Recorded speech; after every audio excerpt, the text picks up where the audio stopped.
How's it going, everybody? Welcome into episode 3 of season 2 of the Finatic Film Review podcast, a place where film fans sits and talks about film, entertainment, TV, all of that jazz.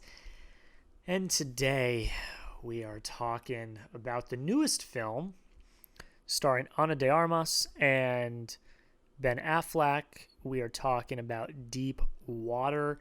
We'll talk about a few other films I watched this past week as well, because, didn't love Deep Water, and I don't think I've got enough to say about Deep Water that would make me want to talk about Deep Water.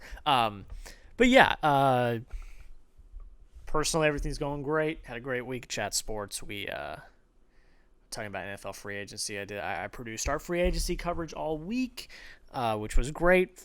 Now we have some time to wind down, watch some films, and talk about them on the pod today. So I hope you all are doing well. Hope you all are having a great weekend or week whenever you're listening to this.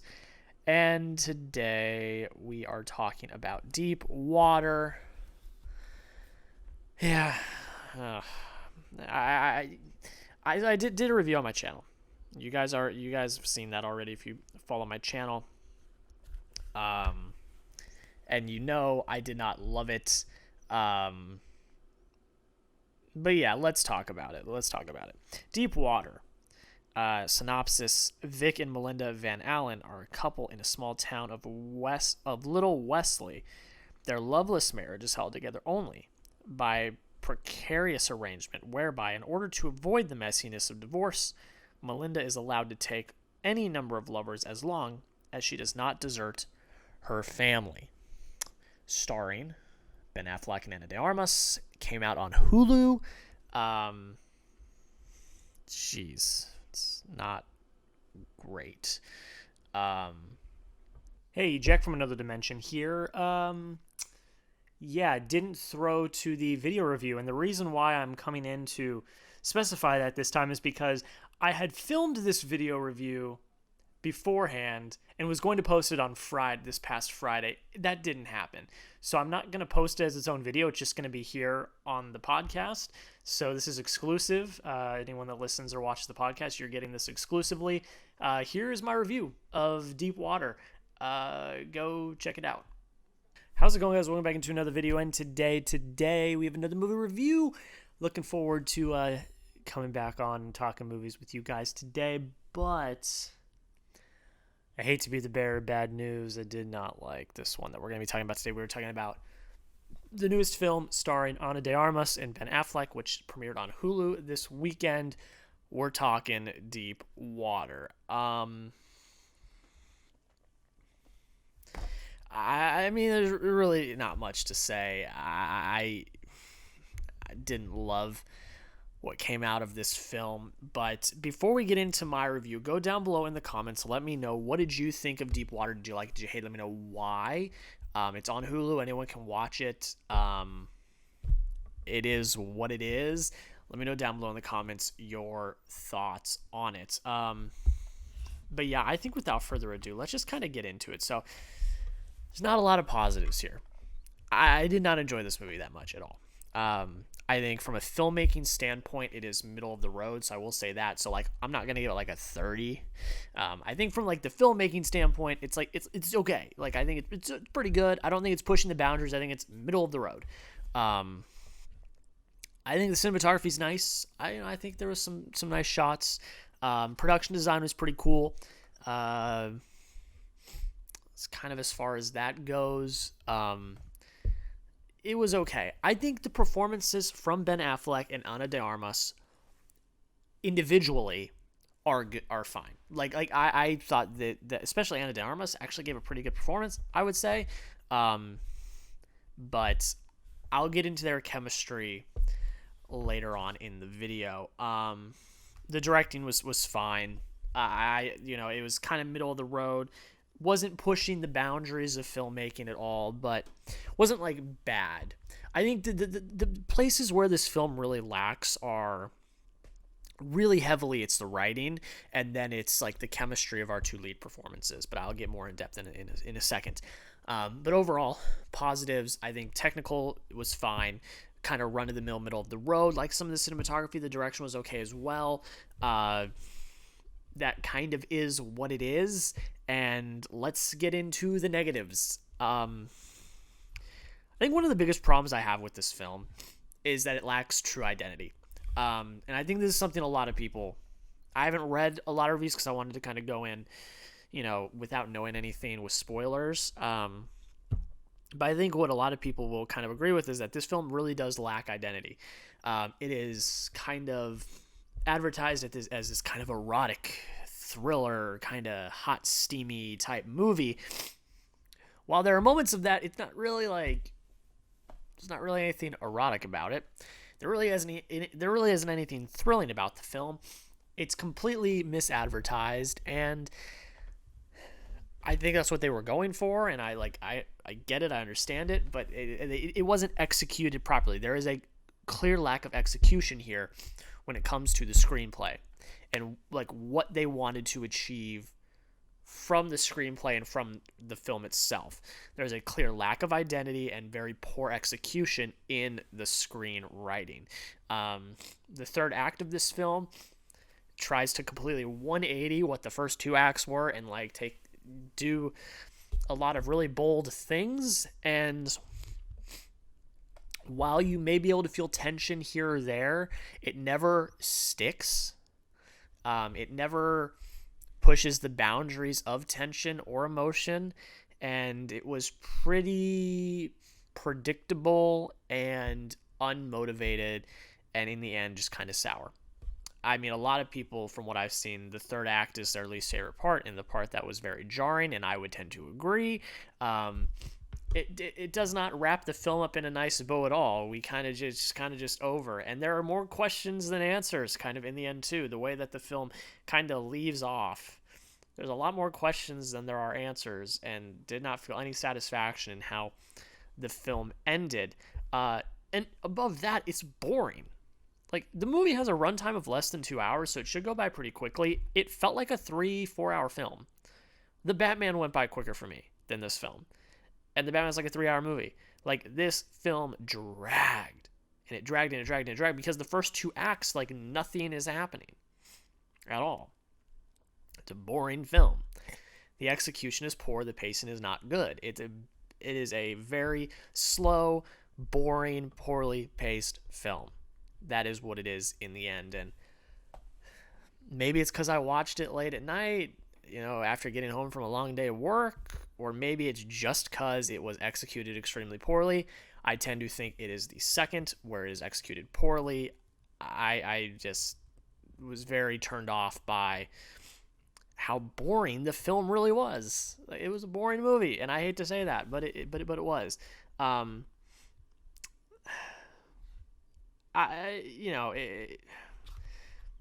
Ana de Armas, Ben Affleck. That's why you watch this movie.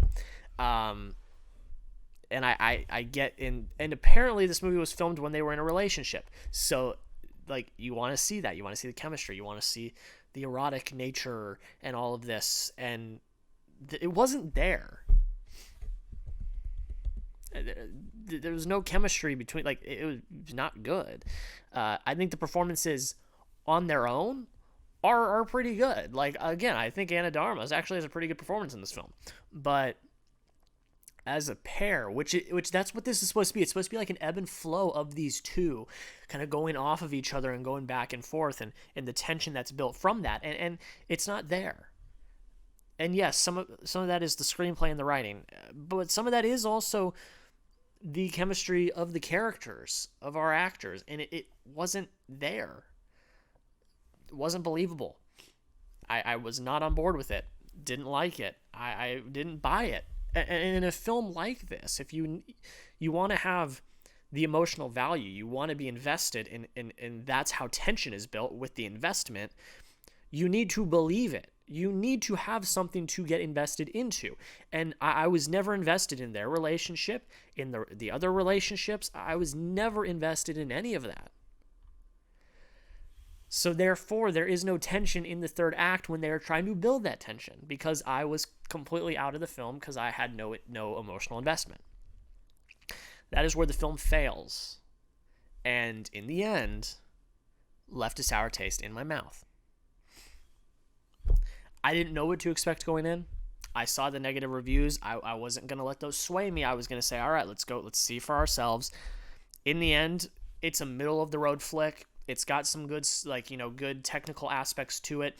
It's got some okay performances, but in the end, the screenplay kills it. The lack of chemistry gives you no emotional value or motivation, and I left just like, what was that? I did, and that sucks because I wanted to like it more than I did. And that's it for my review. I'm very sour on it. I wanted to like it more than I did, but it just didn't work. So, here we go. Point breakdown time. Writing, 7 out of 15. I mean, wow, a lot of that's like 8 points off. That's a lot. Performance is 11 out of 15. Solo, Affleck and de Armas are fine. Entertainment, 5 out of 10. Yeah, bad. Direction, 6 out of 10. It was fine. Emotion, 6 out of 10. Cinematography, 4 out of 5. I mean, that's like the one bright spot. Score, 3 out of 5. Kind of a weird score. It was a little weird. Pacing, 3 out of 5. Technical, which is composed of set design, costume design, editing, sound design, and visual effects, gave a 10 out of 15. Rewatchability, 3 out of 5, and an automatic 5 out of 5 points. It means if you did the math, I gave Deep Water a 63 out of 100. It's like I already said, I think the emotional value is not there. I think the screenwriting is incredibly poor. It is poorly paced. It's boring.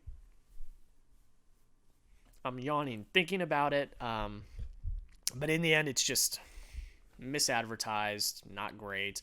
And I can understand why it went directly to Hulu. It makes sense now, with two huge actors like that. But it is what it is. Go down below in the comments. Let me know, what did you think of Deep Water? Did you like it? Did you hate it? Let me know why. Let me know. It's on Hulu. You can watch it. Come up with your own thoughts. I'm only here to give my opinion. You come up with your own thoughts and let me know. Yeah. Let's get into it. So, I mean, expectations were obviously a little big due to the fact that starring Ana de Armas, starring Ben Affleck, this was at a time when they were together in a relationship off screen. You're like, all right, let's ride. I'm ready for this. I am ready to see what's going to happen here. And, the thing that disappoints me most, I'll get into the thing that disappoints me most first, and then I'll get more into the other stuff. The thing that disappoints me most is the lack of chemistry.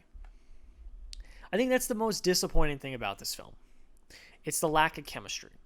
So we have those expectations. You get two brilliant actors. You get, them while they're actually in a relationship. The chemistry is going to be off the chains. It's going to be awesome. They're going to be phenomenal performances. I will say, and I said this in my video review as well, the performances, like just on their own, are pretty good. Like, I think Ana de Armas in particular gives a pretty good performance in this film. Ben Affleck is pretty good as well. But man, their chemistry is bad. It's just not good. And that pains me because, like, I was so looking forward to seeing them on screen together. A big fan of both Ben Affleck and Ana de Armas. I think they're both fantastic. And I was very disappointed in the chemistry and the performances overall. I don't know if it is just the writing. Like, I don't know if we're just going to blame the whole thing on the writing. I don't think that's what we should do. I don't think that is what should be happening. But you have to look at the performances as well, because, great actors can take poor writing and make it their own and make it really good. the chemistry wasn't there. And then that all goes into kind of what I was talking about in my video review about the emotional connection. A film like this, you need to be emotionally connected to our characters to feel the tension, to have the emotional value, to actually want to be intrigued and enthralled in the story. And if we don't have that chemistry, I don't believe the performances, and then therefore I don't have the emotional attachment, which then in the end, when we get to the third act and we have the thrilling, I'll say in air quotes, thrilling type sections, then there's no emotional value behind that. And that's disappointing for me, because that's what you have to do, to get the emotional value. So I think the lack of chemistry really kills this film.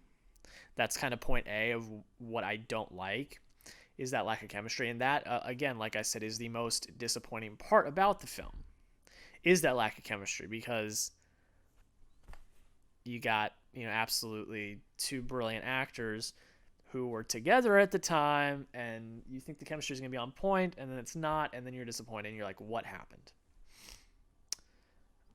That's what we're asking ourselves now. So that's kind of point A of why I think this film fails so much. And then point two, I mean, it's the poor writing. I mean, this is a poorly written film.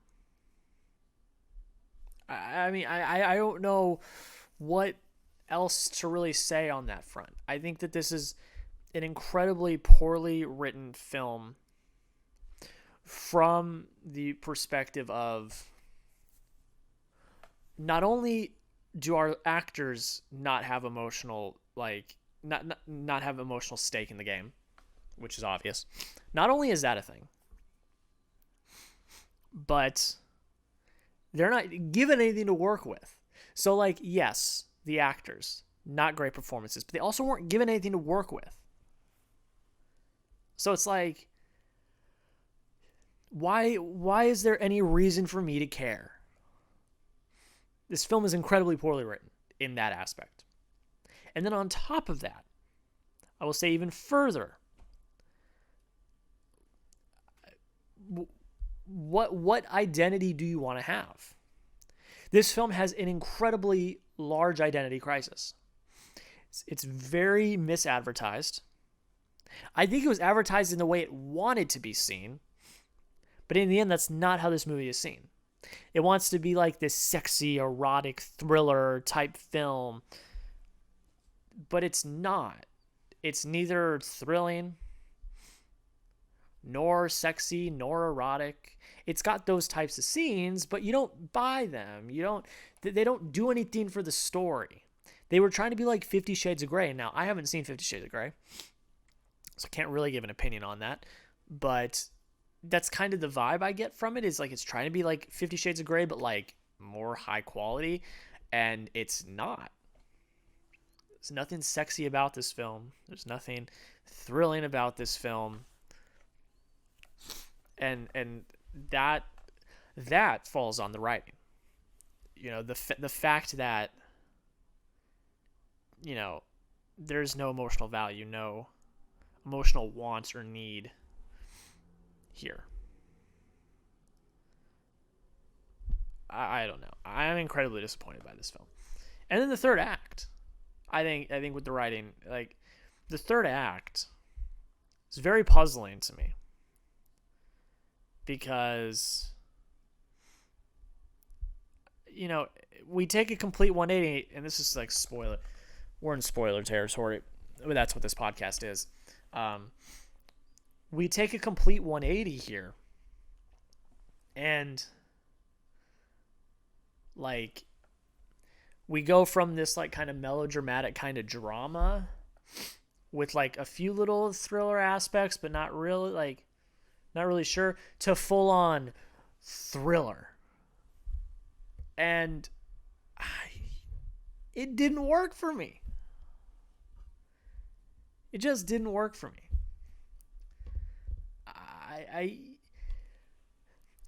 By the way, Ben Affleck is not catching a car on a mountain bike.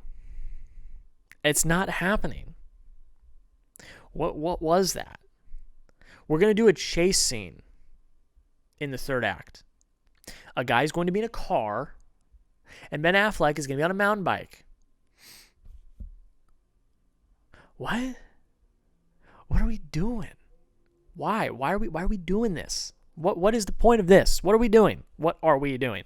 What is this film? I don't know what this film is.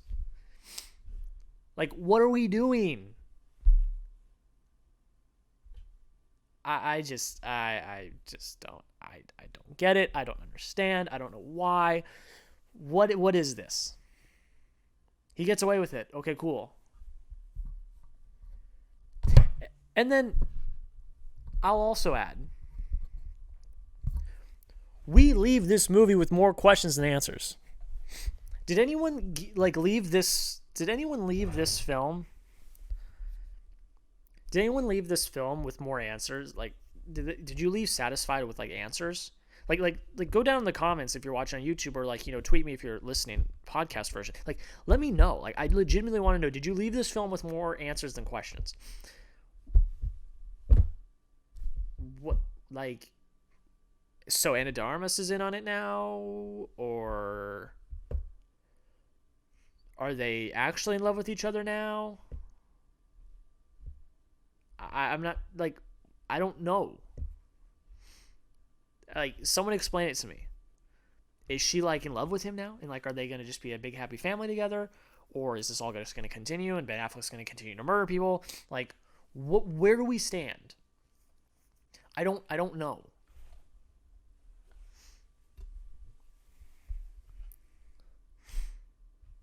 I don't know.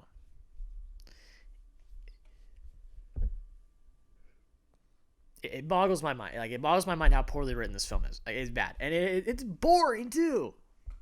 They try to whip it out in the third act and really try to up the intensity and the pace and really try to make it this big thrilling type film. But that's not it. There's no emotional attachment. There's no reason for us to be invested in what's happening on screen. There's no reason for it. So it's it's bad. And the movie felt like it was 4 hours long. It's got a runtime of less than 2 hours. The Batman went by quicker for me than this film. God dang. Look, I give it a 63 out of 100. I think that's a little helping it, I guess. I mean, I'm really crapping on it right now. That's true. But there are some redeeming factors. I think that some of the technical stuff is pretty cool. And the lead performances on their own, I enjoy. But that writing is just so bad. It's just not good. And that is what kills this film for me. I really, didn't have high expectations, but I did have expectations. I did. And maybe that was my mistake, and maybe I should have gone into this with zero expectations, and I don't know. I don't know. But in the end, I was left incredibly unsatisfied and just didn't like it at all. Go down in the comments if you're watching on YouTube, tweet me or hit me up on IG if you are listening on the audio version. What did you think of Deep Water? Did you like it? Did you hate it? Let me know why. It's on Hulu, so you can go watch. I mean, everyone has Hulu, so go watch it. Give it a watch. Make your own opinion. I'm only here to give my opinion and my thoughts. You make your own opinion. Go watch it. Let me know what you think. And yeah, let's pivot now to a film that I liked a little better. So I also watched Windfall this weekend. This new, this is also a thriller, but it's more of a dark comedy thriller, starring Jason Segel, Jesse Plemons, and Lily Collins. Synopsis of this film: A man breaks into a tech billionaire's empty vacation home, but things go sideways when the arrogant mogul and his wife arrive for a last-minute getaway. That's the synopsis. Jason Segel is the robber. Lily Collins and Jesse Plemons are the husband-wife. Jesse Plemons is tech billionaire. Lily Collins is the wife. I enjoyed this one. It was a very delightful little dark comedy / thriller. I really liked the performances here. This is like an old school type thriller. Set in one location, just 3 people. There's a 4th person that comes in, but is only not in it for that long. But it's really 3 people having conversations, kind of getting to know each other while not getting to know each other, and just the conversations that are happening as this guy is trying to rob these people. And we start to learn their stories and all of this, and backstories of like the tech billionaire and the wife, and all of this stuff that leads to a very fiery conclusion that I was not expecting. So like I said, this is a film that's very, like, these films are very, I really like these types of films. One location, 3 people, like, it's kind of like a play in like a theater. And when they are executed properly and when they are done well, I can respect and enjoy them. And I think that this one was done relatively well. So like I said, the nice performances. I liked all 3 performances. I think Jesse Plemons is really good, as well as Jason Segel and Lily Collins as well. I mean, all 3 are like work off of each other extremely well. They all have their own quirks and their own, mannerisms and things that work. Really like the conversation. Think the writing here is pretty good. Overall, it's just a pretty pleasant time. I was a big fan here of the production design. Like I said, we're only in one location, but that location is big and vast. It's in like like an orange vineyard farm. I don't know, place where you can go pick oranges. Out in like probably I would assume California. It's big, vast land. So like there's different locations within the one location where they go and explore. And I really enjoyed the set design of this film, as well as the cinematography. I think that it's, with that set, they are able to find a lot of really interesting ways of shooting that don't make it boring. So I have to give a lot of respect for that. I think that that's all executed extremely well. I think the writing in general is really solid as well. Really not a lot to complain about here. I mean, it's not like a perfect film. I think it's good. And it executes on what it wants to execute on. And I got to respect that. And it was pleasant. It was a pleasant little time. I watched this after Deepwater. And this one was a lot more palatable, thank God. 1 hour, 36-minute runtime. It's on Netflix. So anyone can go watch it. It is on Netflix as we speak. And I got to talk about the bonkers-ass ending. This ending is bonkers. I will stray away from spoilers because I don't think a lot of people have seen this movie. So if you're watching this, I will stray away from spoilers. But as we're going through this film and as we are learning about our characters, there is a side plot with Lily Collins and Jesse Plemons that is starting to unfold, and we're starting to learn more and more about their relationship and what Lily Collins wants, what Jesse Plemons wants, and all of this. And if you've seen the movie, you know where this ends up. But it ends up with a very fiery conclusion. We have a lot of things that are revealed and things happen. And the third act, I think, is incredibly well written. Honestly, I think it builds some, like, most of the movie is like a dark comedy, but it is also a thriller. And I think that the third act does the best job at like reminding you, hey, this is also a thriller. There's like stakes, things are happening here. And I think that third act, after something happens with person number 4 who enters the chat later in the film. If you've watched the film, you know what I'm happening. After something happens to person number 4, again, if you've seen the movie, you know what I'm talking about. Everything starts to ramp up into gear, and then the third act, it really, really gets going. And I really liked that. I thought the ending was bonkers. I really respected it, thought it was really good, and had a very, very pleasant time with this film. I'm going to give my point breakdown because I didn't do a full review for this on my channel. But basically, I gave writing 12 out of 15. Thought the writing was really solid. Performances 13 out of 15. I enjoyed them. Entertainment 7 out of 10. Direction 8 out of 10. Emotion 8 out of 10. I'll give cinematography a 4 out of 5. Score 4 out of 5. Pacing 4 out of 5. The technical, which is composed of set design, sound design, costume design, visual effects, and what am I forgetting? Set design, sound design, costume design, visual effects. I'm missing one.